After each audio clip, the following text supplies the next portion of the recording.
Alright, welcome back to the second segment of this podcast. This is the LOI recap section as usual. And there was obviously only 3 games in the Premier Division this week, but they were all cracking games just because there was late drama in all of them. But we'll start off with the obvious best game, which is Galway Sligo. The goals in this were amazing. It was like, do you know what it was? It was everyone trying to one up each other. Yeah. And it was kind of cool. The 2 Wolf goals were brilliant. Yeah. From coast to coast. Grab the board, coast to coast. The crossing, first time volley, it's just... That second, the Galway winner, that was rude. Yeah, that was rude. And I think when obviously Sligo got a red quite early, stupid red city tackle. When you're on a yellow, you just don't. That's like a frustration pro clubs tackle. Pro clubs. That's a pro clubs tackle. And I think Dan Hogan, and I think you're leaving yourself in a poor situation. That being said, I thought Sligo actually did quite well with the hand they were given in terms of they had the red card, but they hadn't scored at that point. No, they hadn't scored when they got the red card, and I think. When you're losing, especially away to a close rival, they had the kind of fight to be able to stand up and get themselves into the game. And they're 2 great, well taken goals from Cian Kavanagh, but Matty Wolf, as you mentioned, especially that second goal, that's a. Yeah. I reckon, he has that chance 100 times. I'm not sure he scores it any more than 3 times. It's actually mental. That's mental. And mental go goal. Back to Kavanagh's goals. That second goal where he takes the touch on his outside foot into the inside. He slides it past centre back and tucks it. Lovely touch that sets up his shot perfectly. It was really, really nice. It leaves Sligo in a bad position. Obviously, the main talking point since this game, Shelburne have hired John Russell from Sligo. Sligo fans would tell you they're okay with that because he hasn't been great this season, but then you look back to other seasons where he's been one of the best managers in the league at times, because you look at they're a fan-owned club. They fundraise a lot of the money they have, so they don't have the biggest budgets. What John Russell's been able to do with those budgets has been very impressive. Arsene Wenger management. Yeah, really, it was really impressive, and I think to have that gone now, and you have to find someone who can deal with that environment. It's not an easy environment for a manager, having one of the lowest budgets in the league and trying to fight for survival every year. It's not easy. So I think it's a loss for Sligo. I think it's a loss for Sligo, and Sligo fans might say otherwise, but I think losing a manager who's done that much for you, over time, I think it's tough. But I think Shelburne, I don't know. Is he we've seen it? I know the Premier League's not the same thing, but we've seen managers who've done good with not a lot, maybe like a Thomas Frank or something, step up and not make that step up. I think time will tell whether John Russell makes that step up. But yeah, Sligo after that game are in some deep trouble.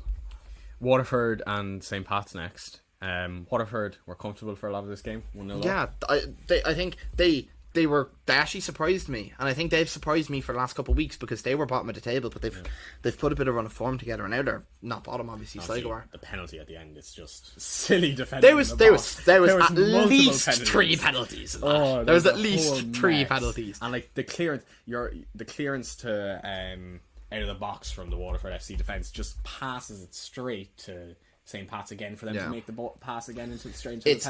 It's the stuff that Waterford fans will have seen all season that they're not happy with, in terms of you have very scrappy defending, not fully clearing it, giving Pats the ball back, all this kind of stuff, like you said. And I think when you are in a battle like that, you have to hold on to, it's obviously hard. Look, Pats are a great team, but it is vital that in those games when you're winning for a lot of the game, they're winning for over half of the game, you can't give. And it's, look, Hayden Can's been in the Premier Division a while now.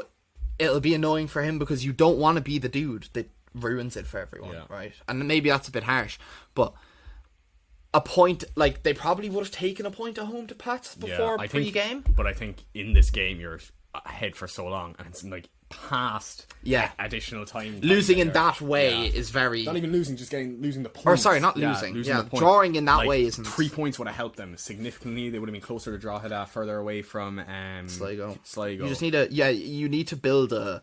Once you are in the 9th position... A, you're trying to get out of it, but B, you need to build a gap between you and bottom. Because if you hang around 9th for so long, you can slip down there. So easily, as we've seen Sligo do. Yeah, exactly. The perfect example. But yeah, there's... As for Pats, it's a point on the road that they almost didn't get. Yeah. And then the final game. The big derby. There was no Drogheda fans this, obviously, because I don't know how many people will be listening to this that know, but a while back, the... Drogheda fans at Oriel Park threw flares onto the pitch and burnt the pitch. So they were out fans for this one, but it did not matter. Dundalk took the lead. It was very scrappy goal, very poor defending from Drogheda. I think it is a bit unlucky too, because it just kind of bounces off a load of people, and then Arubi tucks it away. He's been great for them. Been great for them all season. He could get a move. They lost Owen Kenny during the week, so he's kind of...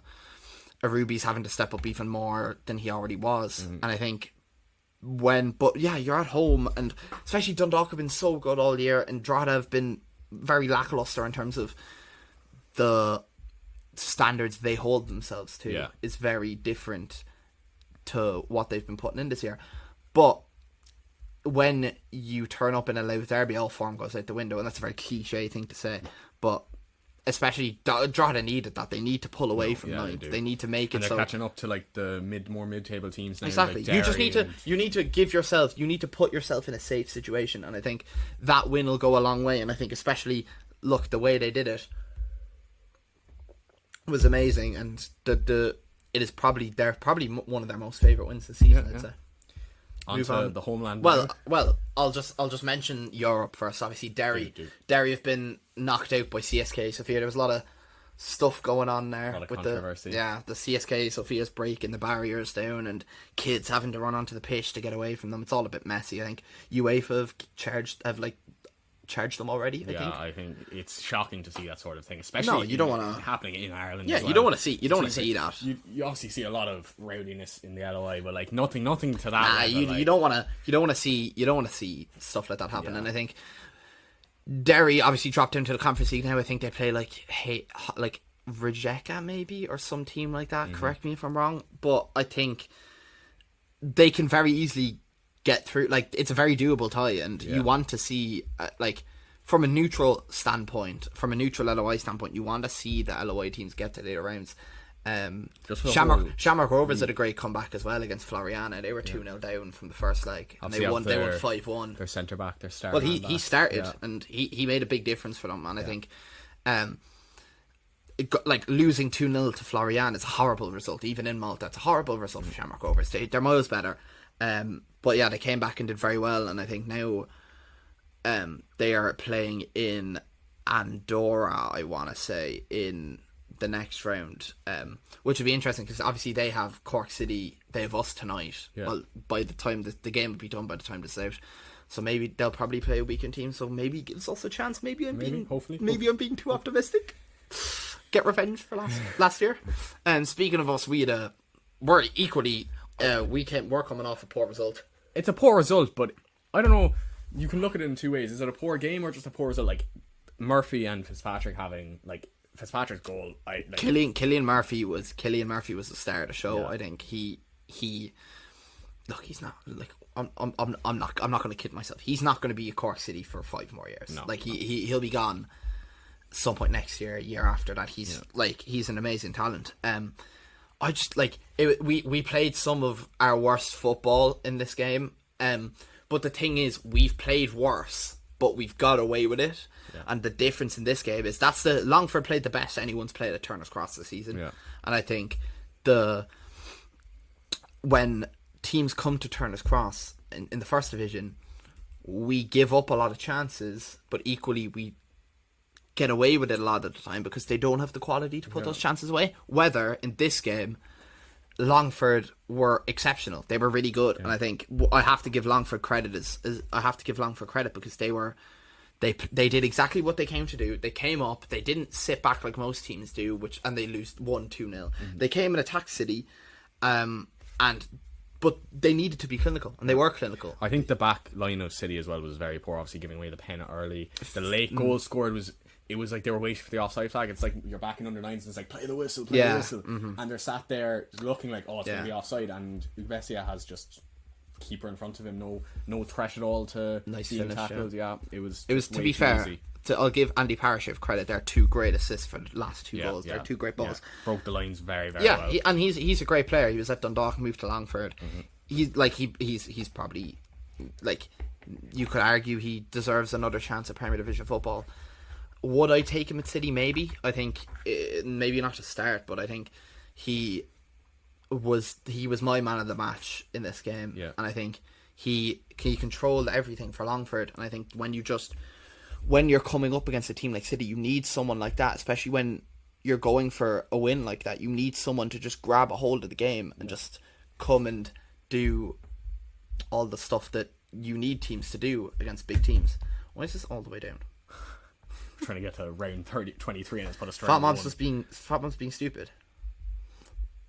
There we go. Wait, what? Round 23 we're on. Yeah, round 23. There we go.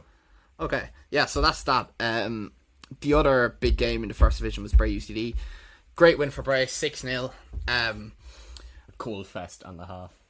It's just mental because they're second and third. Like it just makes the first division actually just makes no sense. It does make no sense. You never know what you're going to see off. For Bray UCD, they're like, they're second and third. This is going to be a great game, and Bray just spank them. A Chara hat trick. It just makes zero sense. As for Athlone Cove, Athlone 2, Cove 0. Cove have been great. Athlone have been bit stop starty. They've been decent though, but you would just not expect Athlone to just brush Cove aside 2-0. And I think Cove had a damning loss to Cork City last week. Obviously we weren't here, we didn't cover it, but you want to come and bounce back in that game, and that leaves Cove in a bad position. Equally, Bray beating UCD 6-0, it's a huge boost for Bray when you're coming up, when there's another team you're fighting for second place with. You want to, like, you're sending a message, like, beating I can't remember who was where at that time, but when you're beating your like main other rival in the league 6-0, you're sending a clear statement that like we're better than UCD. We're here and we're gonna do that. And they're trying to build a gap now between them and UCD and Wexford, and it's easy. Wexford had a result poor maybe, but as a draw, minimum not what they wanted, right? I think we spoke a lot about Kerry 2 weeks ago. About how good they've been, but that being said, Wexford should be beating Kerry. Yeah, do you know what I mean? They need the points to get into the higher playoff positions. Yeah, I think you have a like Wexford are a good team. They've great players. They've your Mikey Rose, your Dean Larkins, your Evan Assams, all this, and I think when you have this quality of player in the first division, you need to be beating teams like Kerry, who Kerry are very well set up and they're a very solid team. But you can't get away with not winning those games. Do you know what I mean? You can't spend all year like drawing games that you should be winning, because that's what will drop you from fighting for second to maybe fourth, and then you have to play. Second you have to play harder run. Do you know? You have to play harder teams in the playoffs, and then this, that, and the other. And then the last game, obviously, Treaty Finn Harps. I think Finn Harps will be disappointed. Yeah, the red card probably didn't help at all. No, it didn't. I think when you're coming, you're Treaty have to travel all the way up to Donegal, and you're coming at home.